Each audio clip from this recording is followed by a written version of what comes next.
Hey everybody, Sean McGinn is here, joined by Herman Holst from Gorilla, who's here to tell us all about Killzone 3. He's just treated a room of very eager Killzone fans to a demo of the game, some currently wearing 3D glasses, some not. Herman, that's the big news with Killzone 3, right? The game playable in 3D?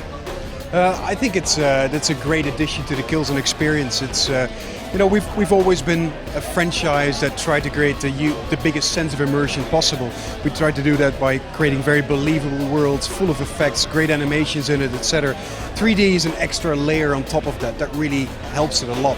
But it's not the only announcement today, right? We talked about a lot of variety, and I think that's really the focus point for this game. We're creating a brand new experience, a lot more alien world with these incredible enemies. We've got you exploring the home planet of our enemy this time around in a lot of different settings, each with their own unique experiences, and that's probably the focal point of it. Killzone 2 was such a technical marvel when it came out last year. I don't imagine that following that up would be an easy feat, but yet you guys are still trying to improve it, make it bigger, make it better. What are some examples of the way that you're really trying to expand the scope of Killzone 3? Well, we're trying to make a bigger game in less time, so there's the pressure for it. I think we're using what was great in Killzone 2, and let's say the lean and peak system, the hit responses from the enemies, some of these things, and improving them a lot. And on top of that, we're creating a wide variety of new experiences. New enemies, bigger enemies, a lot of vehicles in there as well that I can't really say too many details about right now. There's 3D, so it's a massively ambitious game. That also actually goes for multiplayer that we'll be talking about later too.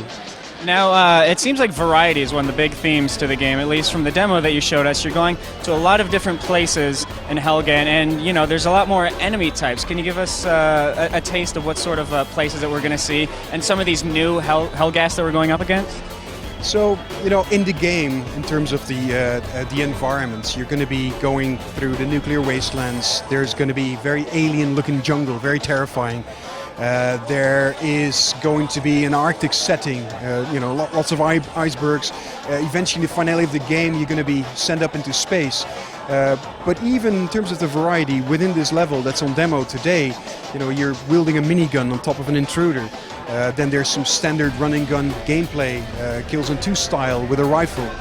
And then you run into a great new enemy, jetpack troopers. You take these guys down, you actually pick up a trooper, strap it on, ready for some aerial combat.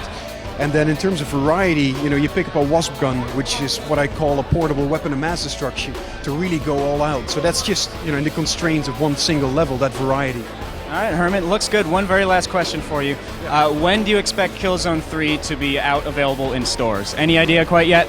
I expect it to be out next calendar year, so that's 2011. Sometime in 2011. That'll do for now. Thank you very much, Herman. That'll do for your look at Killzone 3. Stay tuned for more coverage leading up to 2011.